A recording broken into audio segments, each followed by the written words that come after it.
Hello and welcome to World of Warships with Montrala. Today I have a Kitakaze battle. It's a tier 10 battle, so being tier 9 I'm in the middle tier, but I want to have a look also on Fletcher, tier 9 player, test ship Zao.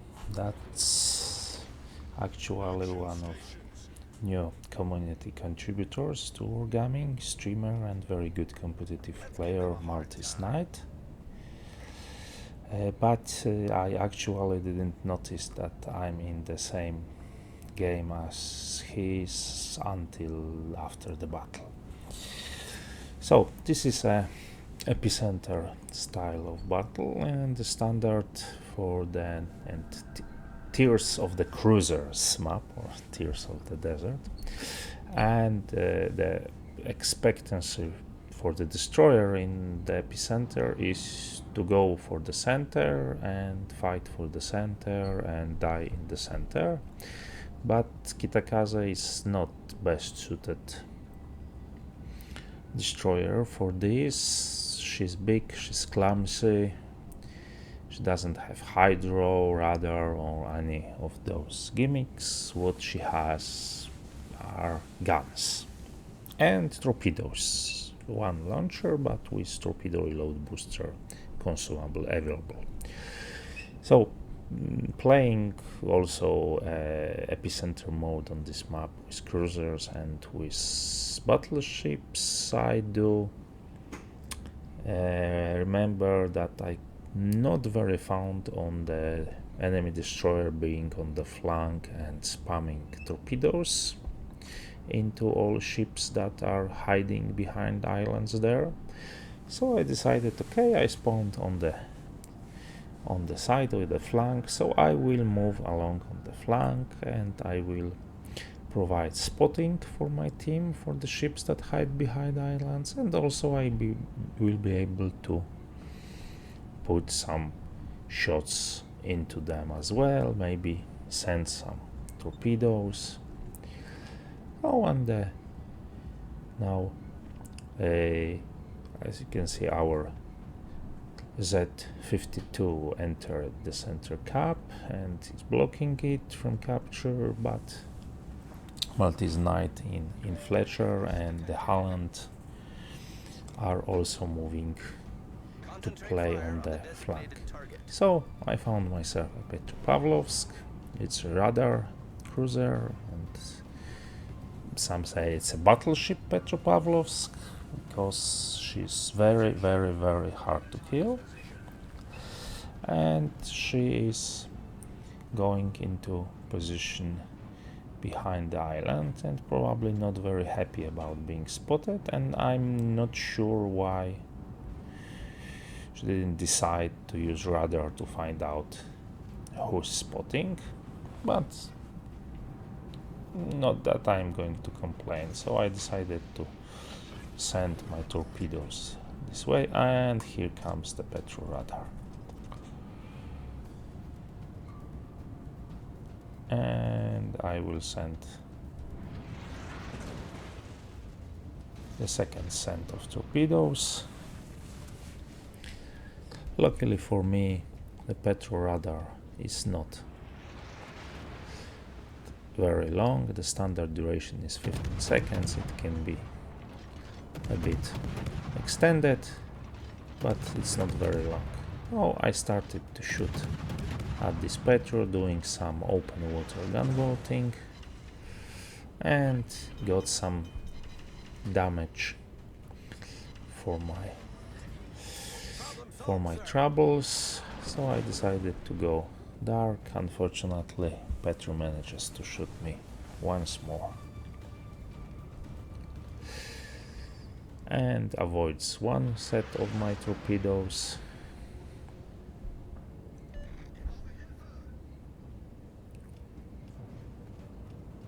And will avoid the second set of my torpedoes. So, I get one torpedo hit. So, okay, but still I traded half of my hulls for only about 23,000 of XP. And the Petro was still looking my way. I started to shoot to get a fire because Petro damage can't flood.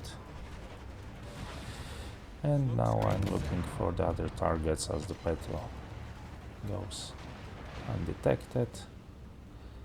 Unfortunately,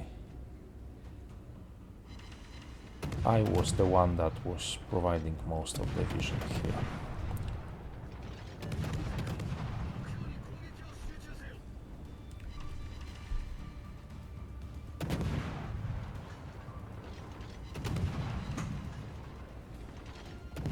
So I'm trying to set some fires on Montana.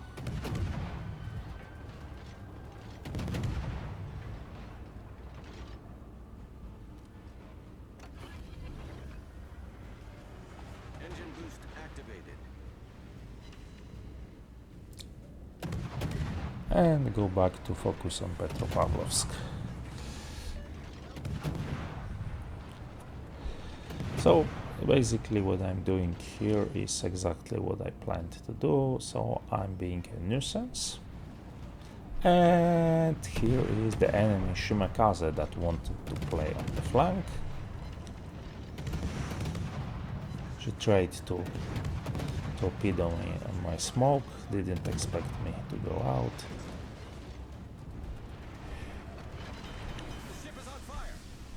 And I was detected, got some more damage unfortunately.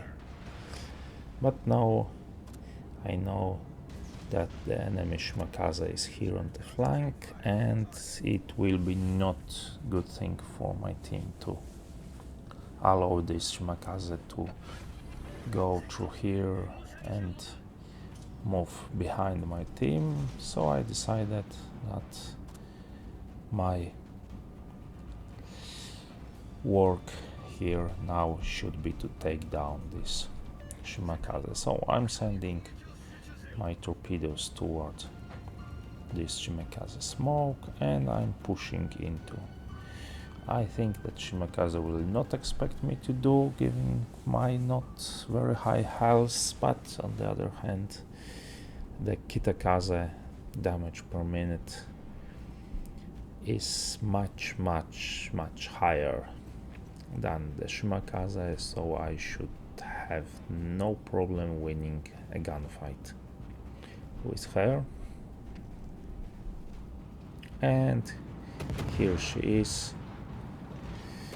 Guns are not pointing my way, and actually Kitakaze guns turn very slowly, so I have a lot of free damage before she even can shoot back.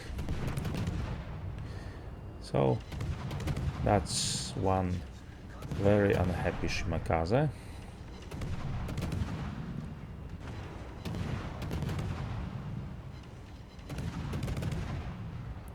And I pick up my first kill. Oh,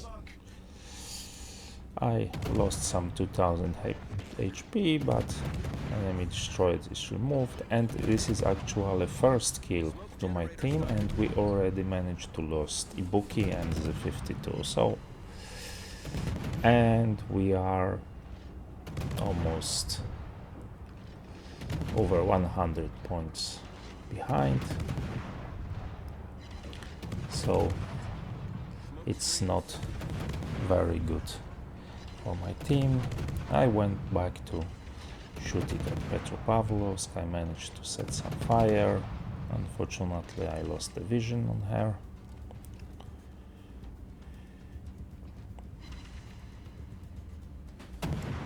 And unfortunately, she's healing.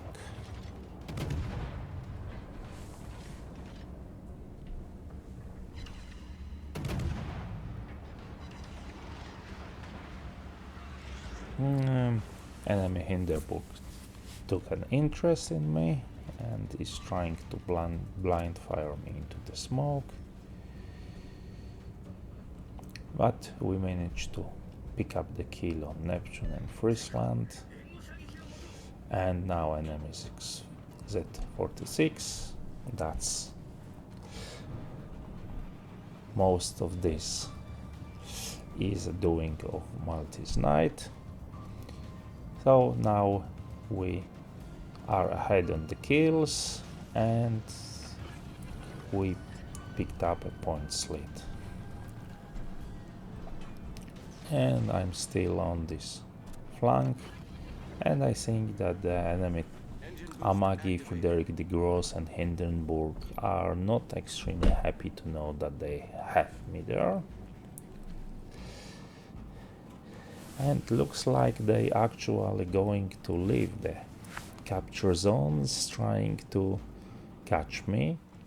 That will make my team works a bit easier. And here's a torpedo hit on the Hindenburg and the flood. Petro will finally go down. And yeah, I actually have 2 battleships and the cruiser chasing me while the team is losing the game. That's how pissed off with me ships on this flank were. I even noticed this in the chat that 2 BBs and a heavy cruiser are chasing me.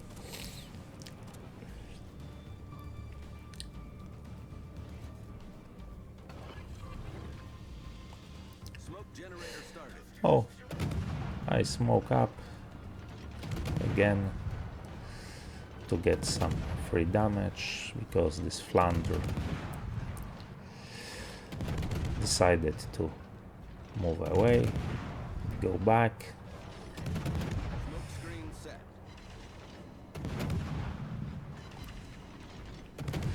And I think also Hindenburg decided that it's not worth trying to chase me, but it's a bit late. We have all capture points. Engine boost deactivated. So basically at this point the game is already won for my team. What I can do now is just to try to get some damage, try to set up some fire and not get killed.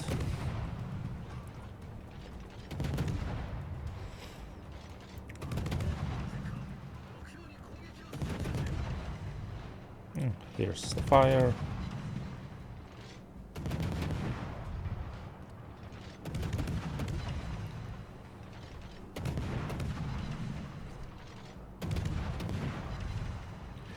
I think this Flounder is quite unhappy with the rain of HE spam going down on her. And meanwhile MalteseKnight picked up his 3rd kill.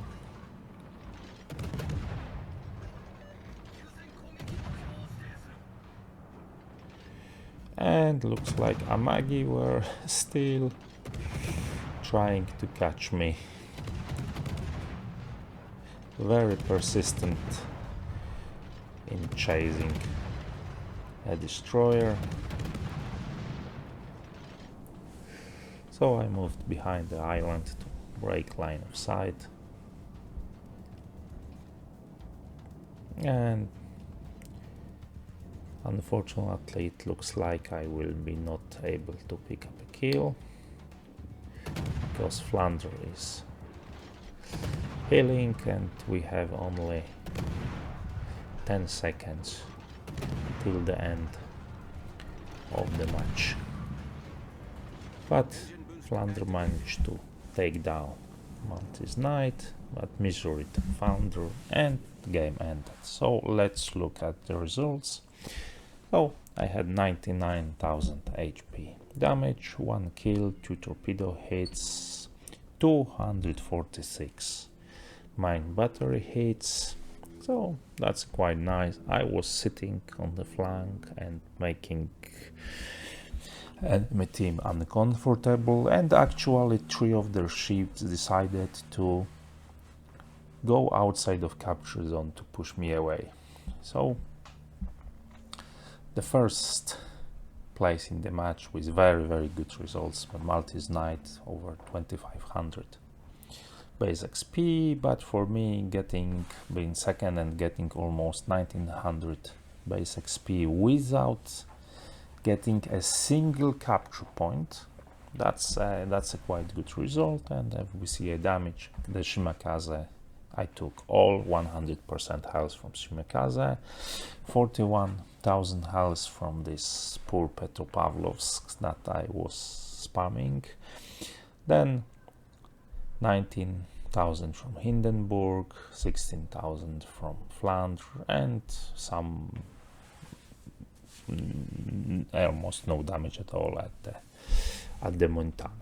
So of course that's not a monster game in the Kitakaze, but I think that this game can show nicely how sometimes going in this epicenter mode, going into destroyer, not straight into the center cap, especially in a destroyer that is not best suited for contesting the center cap in this mode, but going on the flank and being a thorn in the side of the enemy team can be a very good and rewarding position that helps team to take a win. So I hope you liked it. Please like this video. If you didn't like, dislike. Please subscribe to my channel, and I see you next time. Goodbye.